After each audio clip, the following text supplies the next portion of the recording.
Louis Smolka is my next guest, and he's coming off a round 2 ground and pound victory over Jose Alberto Quinonez at UFC Vegas 16. Louis, how are you, sir?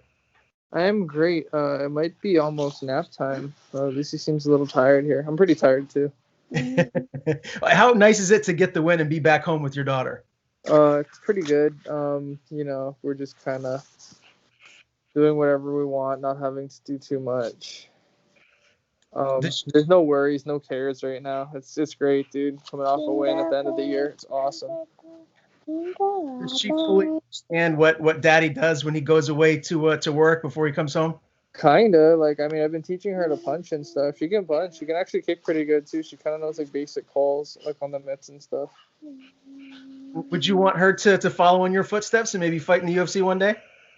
She can if she wants. I'm just gonna make sure that she knows how to fight, and then she can pursue it as a career if she wants. If not, it's fine. She's showing interest right now. Is it something that you think that she It comes could pretty take on? naturally to her, dude. Like she's like, it's just like one of the many things that she seems to like find kind of entertaining.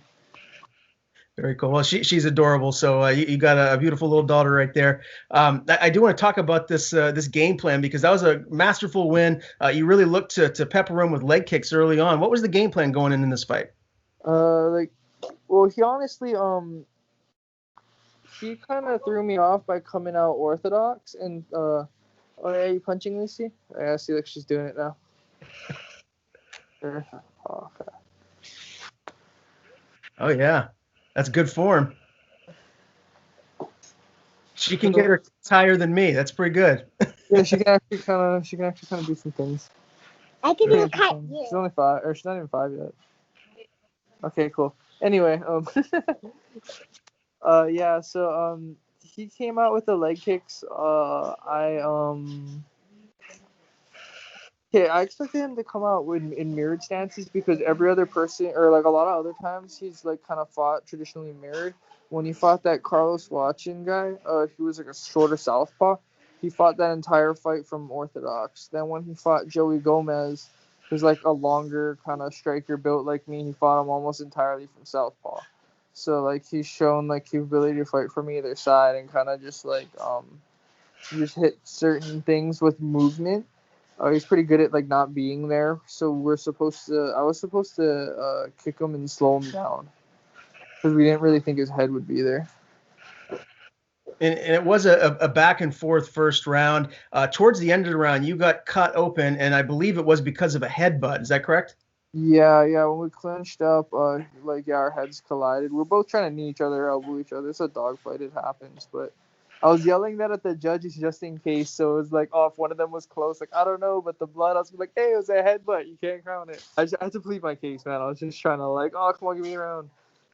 For sure, for sure. How did you score the first round? What did your team tell you after the first round ended? Honestly, it was close, but I would give it to him just off of activity. But like it was pretty close. Like we both had takedowns. I actually had more control time than him. I think he had good like calf kicks. I kicked him in the leg good. I had some good body shots. He moved a lot more than me though. Like so, I don't know. I feel like it like he did move a lot more. I was just gonna say before you ultimately got the finish in the second round, could you feel him starting to slow down? Yeah, yeah. At the end of the first, like when I grabbed him and we were like exchanging scrambles on the ground, I kind of thought that I would be able to. I knew he was pretty tired. I was trying to see how fast he would recover. Because if he recovered super fast, that would have been not good. But yeah, so I was watching how quickly he recovered, but he didn't really seem to be able to. He didn't seem like he recovered a lot in between rounds. Mm-hmm. Yeah, and it was a really great finish there in the second round. Run me through just how you got that. Yeah. So I hit the head and arm throw. He kept going for the double under body lock. He hit it on me a few times. So that time he tried like a step back or like, he tried to like pick my ankle or something with his leg. And then so I kind of I think I fell to a knee and then I stood back up and then when he chased me I threw him. And then so I got straight to mount a dominant position. I was threatening with submissions to try to like corral where he would go because if he turned the wrong way I would have just submitted him, you know. Like when you attack submissions from dominant places, like there's certain things they have to do or else they just make it worse for themselves, you know. So I was kind of trying to use that to like corral him, I guess, and then work to like a dominant position. back flat is pretty like back flat mount is pretty much like an instant TKO most times unless the guy can get out, and like somehow change position. But it's a really dominant place to be. Well, again, congratulations on the win. That was a big one for you here. Tell me, man, what is it like fighting in front of no fans? I mean, 2020 has been a really bizarre year. What was this whole experience like? Being there without fans in the arena, having to do the quarantine and all that. It's weird. Like I don't know, man. It's different. Like there's less hype. Like I feel like the things are more intimate. Like you can tell what the other person's thinking more. I don't know. It seems it's way more different. It's kind of like sparring, I guess. Like there's a bit like more of that element to it. Do you miss the fans? Do you miss that energy? Are you one of those guys that I miss it? I straight up miss it, dude. I feel like it was more fun, dude. The fans are part of the atmosphere. They bring like something to the sport, Like I remember fighting in Ireland, and they're so loud. It's like you can't even hear your corner's instructions. It's so fun though. Like it's part of the game, and then like that energy, it kind of like you feel it. You feed into it. Yeah, I was gonna say it must kind of bring you to another level of like adrenaline, right? Yeah. Yeah, that's very cool. Well, dude, it definitely adds a lot when the fans are into it. Like it adds a lot. Well, hopefully 2021, well, we're right around the corner from that. Hopefully things get better and the world opens back up so we can have fans in the arenas again here very soon. What has training been like for you during the pandemic and everything? Have you been able to kind of get some sort of normality going with a camp? Like, dude, they're shutting down the state every couple of days and whatever, and then everything's open back up, and then it's just it's annoying. And I mean, I don't know, dude. Everybody needs, like, it's so annoying, dude. I don't want to play politician or nothing, but everybody needs to be on the same page and just move with it. Like, left or right, let's go. Are you obviously having to wear a mask anytime you go out in the community and do anything? Yeah. I always wear a mask just to be like, it's like the right thing to do, But at the same time, we need to like move everything forward. Yeah. Well, hopefully that will happen again here very soon. Now, as everyone knows, Lewis, this is your second stint in the UFC. Your first time in, you were 22 years old. Obviously, as a mixed martial artist, you're always evolving and just honing your craft. But just tell me, what is the biggest difference that we see now, the Lewis Smolka that's in the octagon now versus your first stint? Everything is a bit more conscious, I guess. Like I'm just more comfortable now. Before, like, there was still, I don't know, a lot of finding my place, I guess. Like, and I'm kind of, I don't know, dude. I don't know. I might. It's just, yeah. I would say it's a little more comfortable. Everything's a little more familiar. It's a little more like home turf now.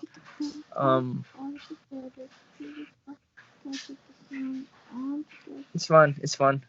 Like it's more calm too. Like, I don't know. I'm kind of just more used to seeing everything. It's like I've been here before. It's not like a completely like foreign area. Like waking up in like a completely unknown area or something. For sure. Is there one area of your game that you just feel like you've made a lot of strides in?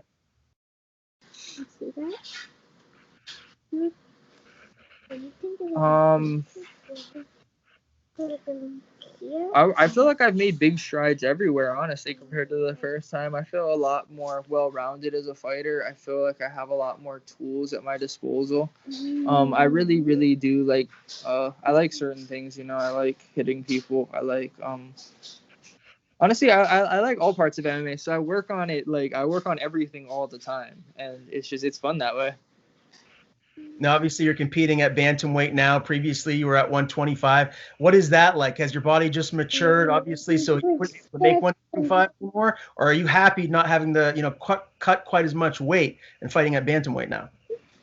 So, like, I put on a bunch of weight because my last fight didn't go too well. Like, so I could definitely feel a size difference. And so I wanted to put on just some weight because I wasn't really cutting to make 35 before.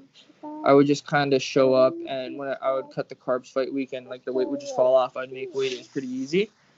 And then, so now I have to diet a little bit longer. Like, I actually have to diet. Like, when I was at 25, it was a pretty, like, disciplined cut, pretty dialed in.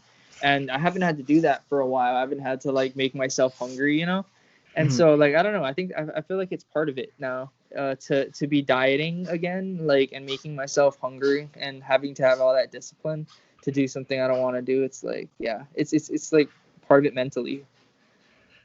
Do you plan to go back to 125, or are you just going to stay at bantamweight here? I can't, dude. Like, I don't know how to make 25.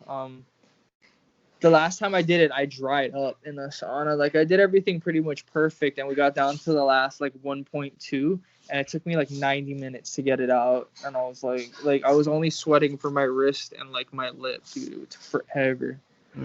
So like, what's the heaviest you get now? Like 64, I think, was the highest I saw consistently. But, like, that's not dieting, you know? That's eating 3 or 4 in and out, like, double doubles. Yeah.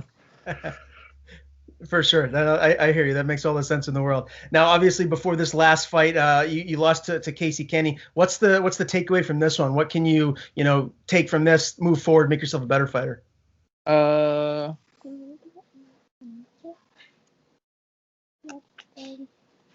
Just keep working. Yeah, I would honestly just say just keep working. Maybe play with my stance a little bit. Get quicker on the reads.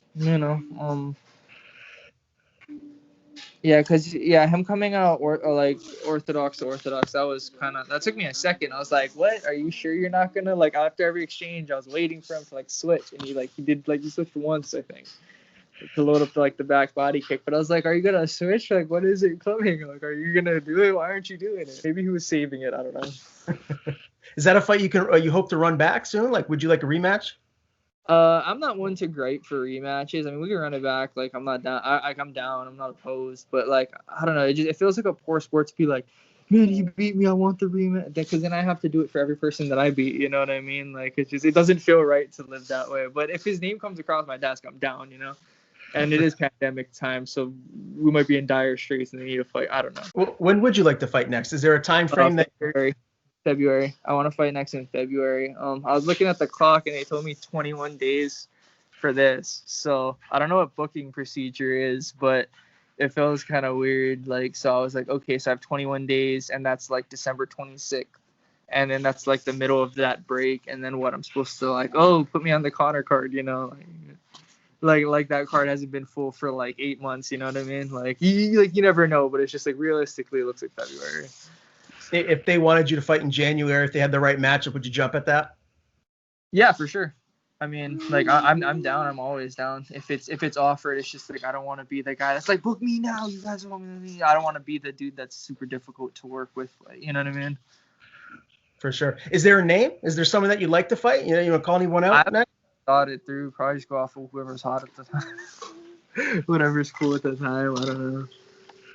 Gotcha. Well, it makes sense. I know after this last win, you got a lot of fans that are out there looking forward to seeing you step back into the octagon. So I really appreciate you taking the time to join me here today. Before I let you go, if you want to plug your social media or if there's anyone you want to thank, the floor is yours. Yeah, man. I'm Last Samurai UFC on, like, Twitter, IG, Facebook, Xbox, everything. And then, yeah, thank you to all my sponsors, Defend Hawaii, Miss Mary Jane CBD Defense Soap Virus,